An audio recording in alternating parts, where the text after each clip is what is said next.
What's happening, good people? Welcome to the channel. I'm Wes, aka Mr. Budget Watch, and today I'll be reviewing the best looking Timex Q release so far.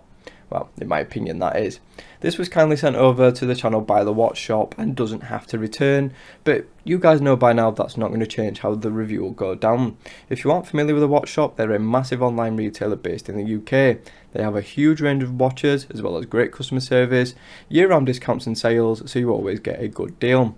Link for this watch and their store in the description. So taking a gander at the Falcon Eye, and it's clear to see why it's my favourite and the best.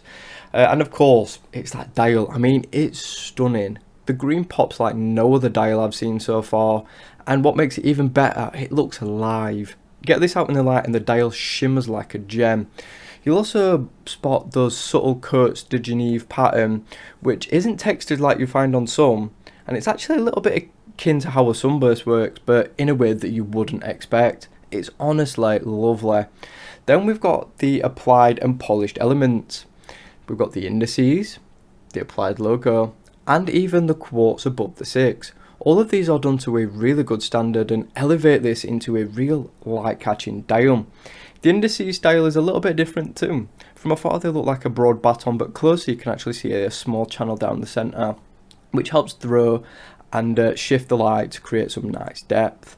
At the 3 there's a bordered day-date complication which has a beveled edge and actually fits the rest of the dial quite nicely, though I would like to see it without one, just for symmetry and of course to appreciate that dial more. The hands are also a little bit plain from a distance, but you can actually see they have a dual tone finish with some bright polishing on the outer edge and a slightly slither of glossy black paint to break it up. There's also a slim line of lume for further contrast. This is also mirrored on the indices, though that is faux and doesn't glow. Speaking of glow, there are a series of small lume dots around the perimeter, as well as a plain printed minute track. It's really something you need to see in person to really appreciate how good and how nice this dial is. As for the stainless steel case, it's certainly harking back to a bygone era, and it's so cool. I love the vintage shape as well as the flowing lines and mixed finishes. The sides are all high polish, which stops right in the centre where you can find an area of brushing. This is a little bit coarse but still neatly done. I also like the lack of a massive bezel. You do get one, but it's pared back and very slim. Size wise the diameter is 37.9, which does see a small bump up to 40.4 if you include the crown. Look to look is a little odd as they're actually hidden under the case, but I managed to grab a measurement of 41.7mm. The top of the case to the bottom is 44.1, thickness is 11, but it's actually 12.5 if you include the battery hatch. Speaking of, this is another little throwback to their old offerings and is not only befitted, but it's actually handy and makes battery swaps that much easier than removing the whole case back. The downside of this style, case back and push-pull crown, is a so-so 50 meters of water resistance. Of course 100 meters would be better, but I'm sure you'll not likely go swimming with this one anyway. Lug width is 18mm, and finally that crown is 4.7. And well, that is a simple unbranded affair that is polished just like the rest. I would have liked to see maybe an embossed Q to really finish it off though. The top of the case is a domed acrylic crystal. Yes, sapphire would have been superior in terms of durability, but actually when it comes to that vintage look, you can't beat acrylic. Also, this crystal has another plus, it's not super reflective like sapphire, so you can appreciate that stunning dial even more. Up next, that hair puller. Well, actually, it's not so bad this time round. They seem to have tweaked the inner design and it actually doesn't pull hair at all.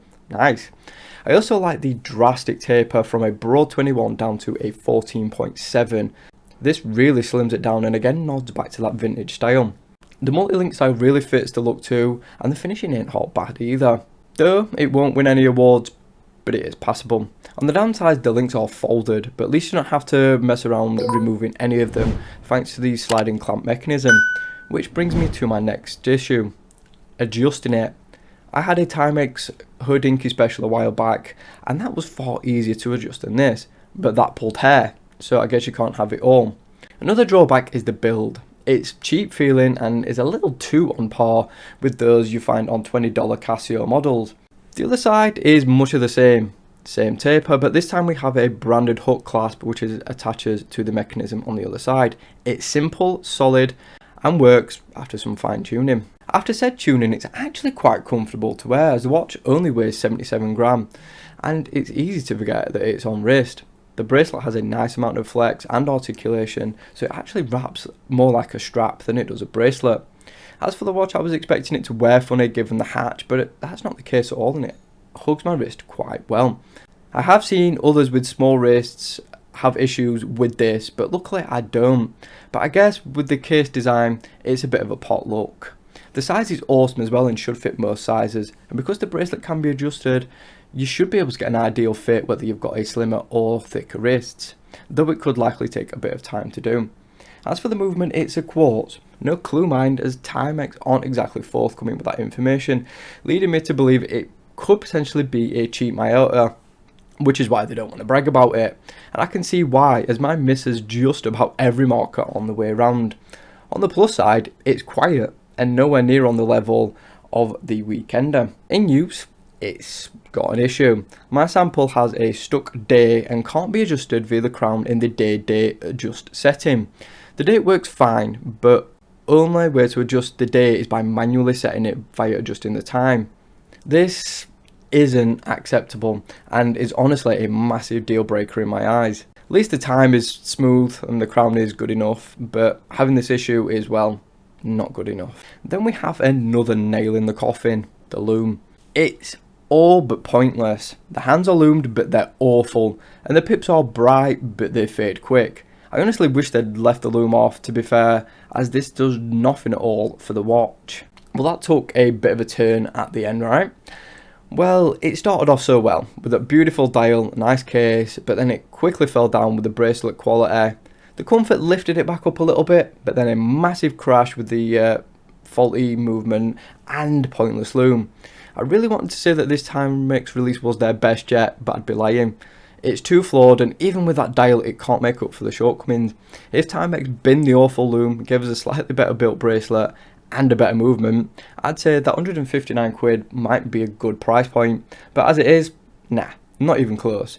Watchshop does have a 25% off code, bringing it down to 120, but even at that, I would say give this one a swerve, and your money would be better off elsewhere.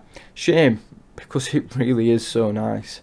Thanks for watching the video. Be sure to subscribe if you haven't already, like the video if you enjoyed it, hit that notification bell so you don't miss any uploads, and of course follow me on social media at Mr. Budget Watch. Thanks again, I'll see you soon.